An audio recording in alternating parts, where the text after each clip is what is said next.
সন্ধ্যা হয়ে গেছে, নাস্তার টাইম হয়ে গেছে, নাস্তা খাইতাম। জানে মানেন না হতে রয়েছি আর কি তা নাস্তা বানাইতাম আলসি বেশি জামা। বন্ডে হঠাৎ করে ফোন দিলাম, কইলাম যে কিতা খাওয়া যাবে নাস্তা হইয়া দেছেন। তাই হইল আফা, তাই আমার ইকা দেয় রাখিল কিতা নাস্তা খাইতাম। তো কইল লুফ বা করো, ডিম বা করো, দুধ বা করো। আমি কইয়া দিই তুমি কিতা বানাইয়া খাইতাই, আর গরো ঘি থাকলে কইও। তখন দেখলাম তাই তা কইছে সপ্তাহ আছে গরো। তো দেখি তাই কিতা নাস্তা বানাই হিকায় দে আমারে, আর আমি বানাই ডিমরে ভাঙ্গে।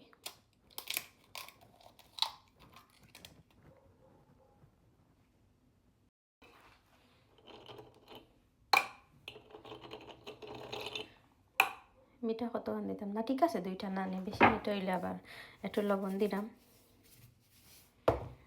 আমি ফার্স্ট টাইম বানাইলাম, খাইয়া দেখ মজিদু মজা হয়।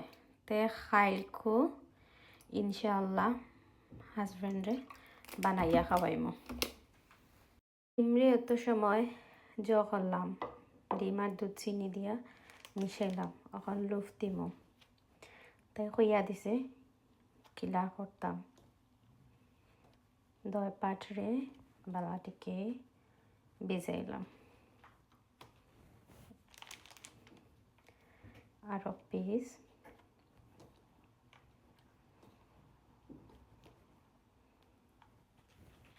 কইছে আস্তে আস্তে তুলতাম, লাড়তাম, হ্যাঁ না ভাঙ্গি যাইব বুঝি। ওই লুফ নরম হয়ে যায় না নি। ওকে, প্যান গরম করে লেছি, কইছে হালকা পরিমাণ ঘি দিতাম, বেশি দিতাম না হয়েছে। ওকে, আগুন একটু কমাইয়া দিতাম।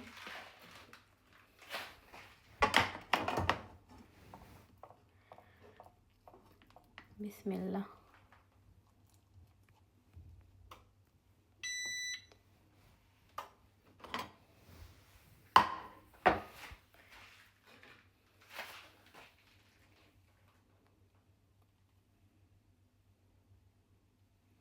বাকি গুণ দিমো অন্য পিঠা।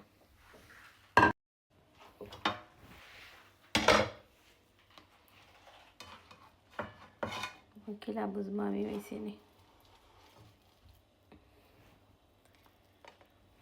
তাই কইছে আর একটু ঘি দিতাম।